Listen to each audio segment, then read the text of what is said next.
Action. Thank you for coming, everybody. I can see we're a room full today. Nevertheless, this is my project proposal.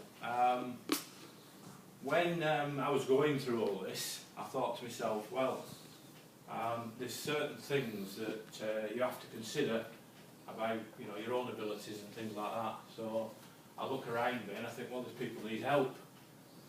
Like, there's a good friend of mine, he's only got one arm, he's a window cleaner, so I thought, well, I'll go and ask him if he wants me to be a ringer out, but anyway, never mind.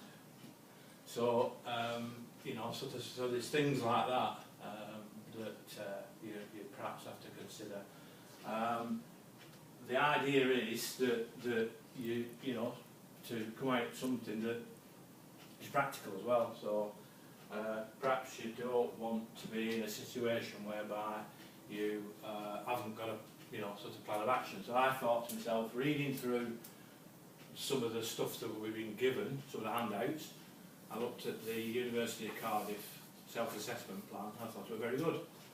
So I come across this sort of what to do next, and then the idea is to come up with certain things that you can do, and if one along the way creates a bit of magic, then you can do it. So my sort of that's with using the two plans, if you will, the costly one and the actual implementation of the actual task, if you like, or placement, or will have this ideal format. Okay, so the whole idea for that is so that we don't end up in that situation. Okay, everybody get that? No. So the first option, I'm quite passionate about football club. And I thought that myself, if I wanted to create something bigger than I was kind of football club. So I contacted the football club through various issues, telephone, email, and research. Unfortunately,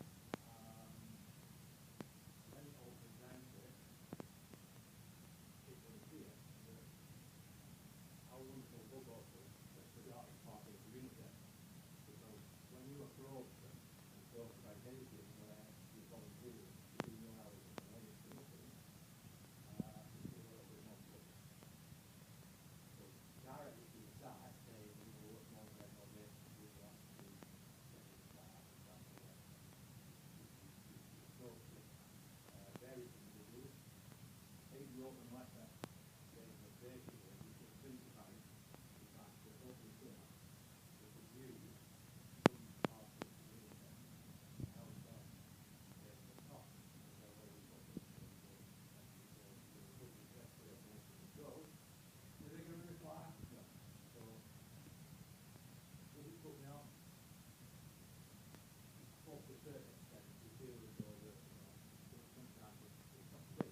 moved on really. So went to my third option,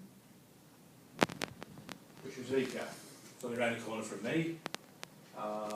One of the biggest employees in the town, and thought to myself that you know, there's worse places to introduce yourself into. I know that they've got quite a large, you know, sort of, if you will, workplace area, but they've also got quite a lot of the administration within the building. I haven't been in the building many times. I know that they have various sort of departments to which you could obviously contribute to it.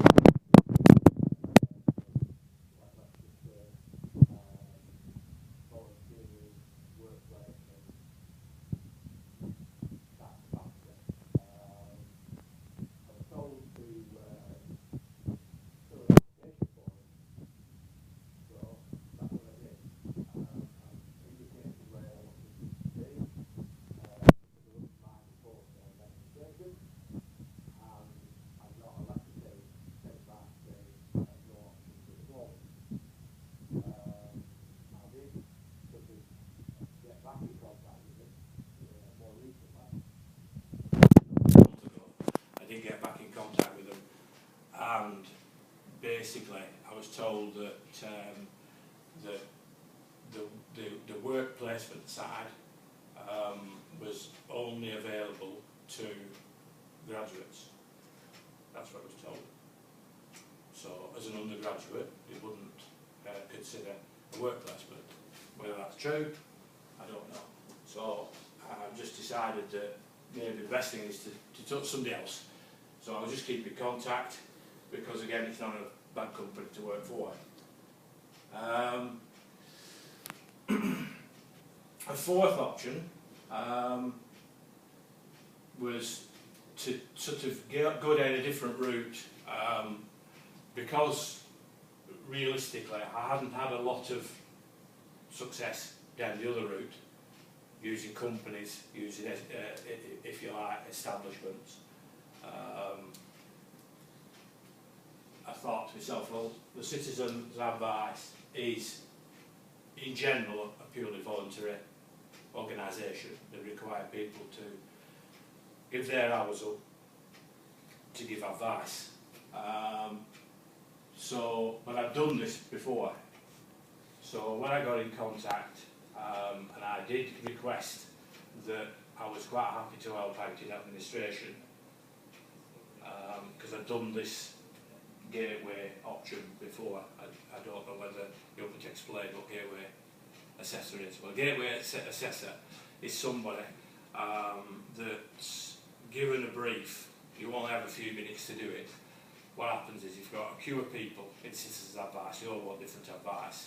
You don't know what the advice is. It's all supposed to be confidential, so there might be 10 people in the waiting room.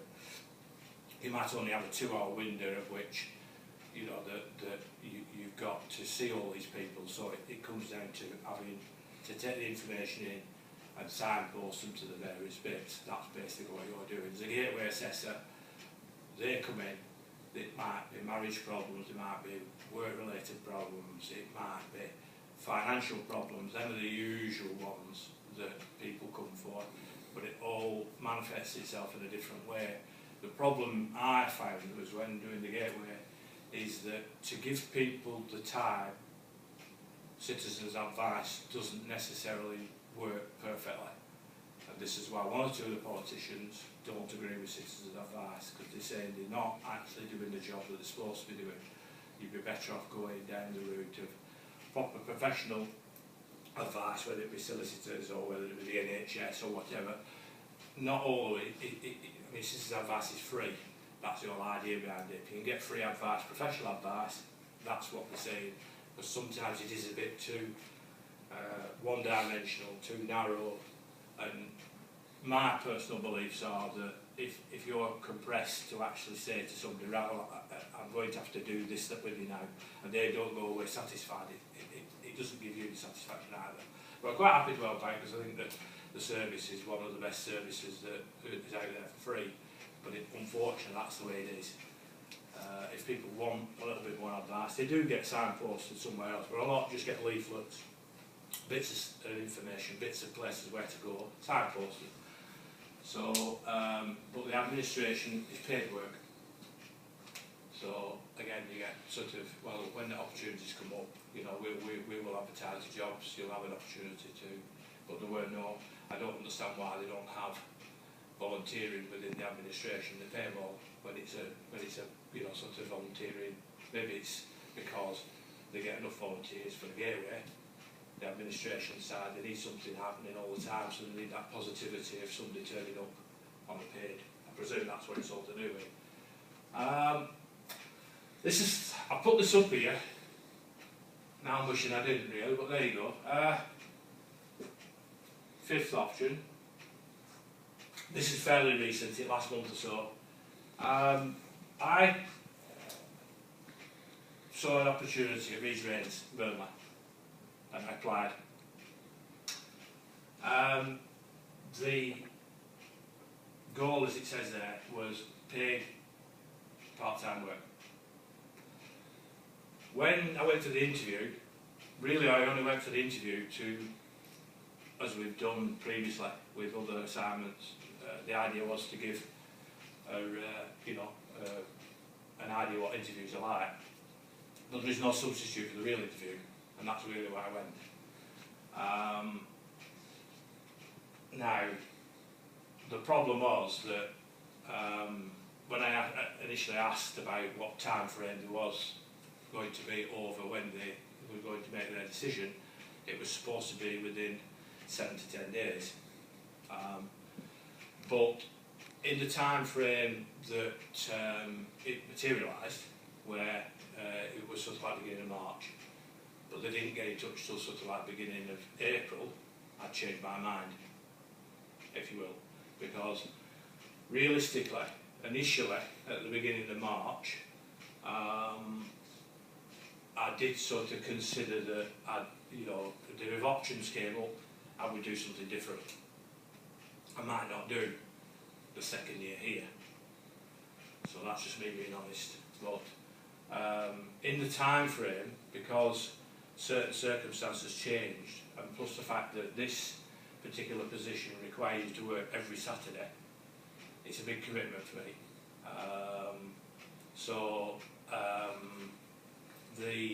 The sort of shock was that I'd actually, as it truth be known, I won't tell a lie, as truth be known, I'd just been down paid for my season ticket, just parked with £400, and I got a telephone call from this lady that I'd been interviewed by, rung me and said that she'd like to go down for a second interview, and as I spoke to her and said, well look, I'm not interested, it became fairly evident that the second interview was to fill out a bit more details and really to be offered the job. So, if you like, I made my decision, but I'd already previously made the decision because three problems with it. It were minimum rate, you were going to have to give up every Saturday, a Tuesday and a Wednesday, and through November and December, when there's no work, there's no work for you, so it's a casual contract. And I think to make a commitment to that sort of thing, in preference to, you know, what I potentially can do, I decided that I wasn't going to bother. So, what am I going to do? Well, I've run out of time really, haven't I? But, what I'm going to say to you is, I'll be brief. Bonaventia. Anybody know what Bonaventia is? I can sit down then. No, Bonaventia is the treasurer's list of all the estates where people have died intestate. So, I looked at it and I thought, right, well, as against to be reliant on all these people that want to make decisions about whether they want you to do this, they want you to do that, I've decided that I'll make my own sort of summer of, well, fruitful labours, and I have a big advantage in so much as that my wife must be the best genealogist I know. I don't know that many genealogists, but she's brilliant. So I come up with the idea, and I think to myself that the way I look at it is that it is an interesting challenge. It is, you can do options to work for Fraser and Celtic Research, people like that. It's amazing how big these firms are, and they deal with different types of work. They deal with the genealogy side to it, but they also deal with this. This is where most of their money comes from. They deal with the Treasurer's list. The Treasurer's list, there's new lists put out every week. Every Thursday there's a new list with new names put on. A lot of these firms do get inside information before these lists appear about estates that's come up that they can already investigate, but basically what happens is it's like a race. Well, I'm not going to get involved in the race because there's 11,000 on the old list, and some of them they probably never will find a suitable heir to actually, to actually present some of this money to. So, if you like, I'm going to show you the resources required. So these are some of the resources required. Some of them are subscription based, so you have to pay towards them, which we already do anyway. It's not a definitive list. You may have to have other things. You sort of, may have to pay for, and probably will have to pay for, death certificates. So this is where your other information comes from. A lot of information can be gleaned from the internet and research. And this is your entitled share intestate list. This is how it works. These are the people that's entitled. So if this person's deceased, this person, all the people that's highlighted here are all entitled right down to the first cousin removed. So these are the people you're chasing. So when you get your printout, and you get your printout of the list has the surname, the forename, the date of death and where they died. That's the only information you get. I'll pass that one around you up. And that's, so the idea was to work with, because there's that many people on the list, we just work with people that are in this area, that the males are best to go down because you're not dealing with the change of name through marriage or spinsters.